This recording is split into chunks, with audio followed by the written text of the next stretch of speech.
سلام به همه شما. ببینم رفقا، یادتونه چند شب پیش از تک رفسنجانی صحبت کردیم و گفتیم باید منتظر پاتک ولی فقیه بود؟ و حالا اینم پاتک عظما که این بار در قالب یه جفتک دلواپس مدارانه از طرف جنتی لعنتی نثار سر صورت اکبر کوسه شد. باز رحلت آیت الله خزعلی داریم. دلش پر از غصه بود از کارهایی که میکنن برای اینکه راه رهبری را و راه امام را منحرف کنند. دشمن سرسخت اینا بود. نمیخوام نام ببرم ولی یکیشونو نام میبرد پیش من چند دفعه، گفت من هر شب ظاهرا میگفت هر شب به این لعنت میکنم. بله همینطوره، مستحق لعنتم هست چون بد عمل کرده و میکنه. من یه جمله میگم و خیلی سربسته و شما براتون سوال پیش میاد، ولی خب من این جمله رو میگم. بی خود به اون فک تاریخ در رفتن زحمت نده.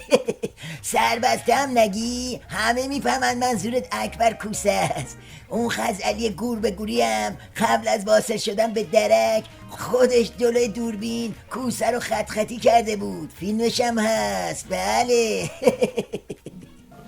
آقای هاشمی روشن وزیر، من تعجب میکنم از شما که سوال میکنید و هر کس بوی مخالفت با آقای خمینی یا آقای خامنه‌ای داشته باشد مردوده مردوده مردوده. خب جنتی لعنتی، حالا که پرده ها کنار رفته به جای این حرفای سربسته برو سر اصل مطلب. بگو ببینم بالاخره این داستان برجام به کجا رسید؟ خب این مرجان بالاخره تمام شد مسئولیتش با تو مجلس اون مصوبه‌ای که داشتن. حالا الان پسامدهاشو باید در نظر گرفت. باید دید بعدش چه کار میخواد بشه. اینا بعد فرداست میگن باید شما بیاد اسرائیل هم به رسمیت بشناسید، باید قصاص و حکم قصاص رو بردارید. عجب پسامدهایی. ببین دایناسور عمامه دار، همه که مثل تو نیستن اسرائیل رو خسته کرده باشن. خب وقتی این جام زهرا رو اینجوری ردیف میکنی ریزشی های نظام سنگکوب میکنن. حالا که تا اینجا اومدی بگو ببینم از همه این جام زهرا خطرناکترینش کدومه؟ مسئله نفوذه. یکی از مراکز تصمیم سازی مجلسه. در دولت مراکزی هست تصمیم ساز، اونا یه چیزایی رو آماده میکنن، میپزن آمادش میکنن میدن به دولت برای تصویب.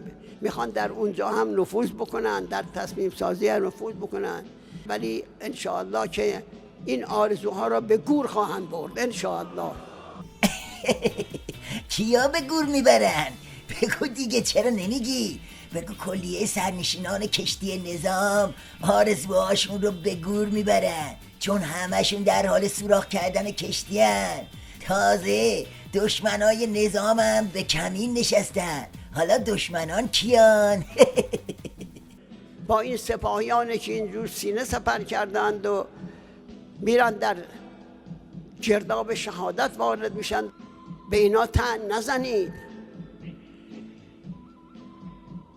اینا رو دربارشون حرفای نامناسب نزنید، نیتهای سوء درباره اینا نداشته باشین. دیدید آدرس دشمنای نظام رو هم داد. دشمنای نظام همه مردم ایرانن که پاسدارای ترکیده نظام و سوژه شعاراشون کردن. خلاصه این که رفقا جنگ تو رأس نظام همینجوری داره پیش میره. بسترشم داستان انتخاباته.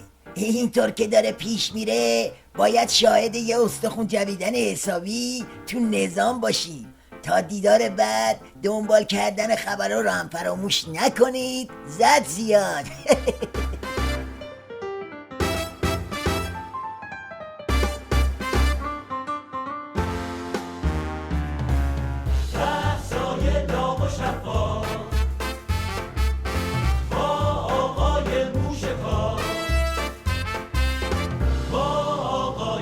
گوش کار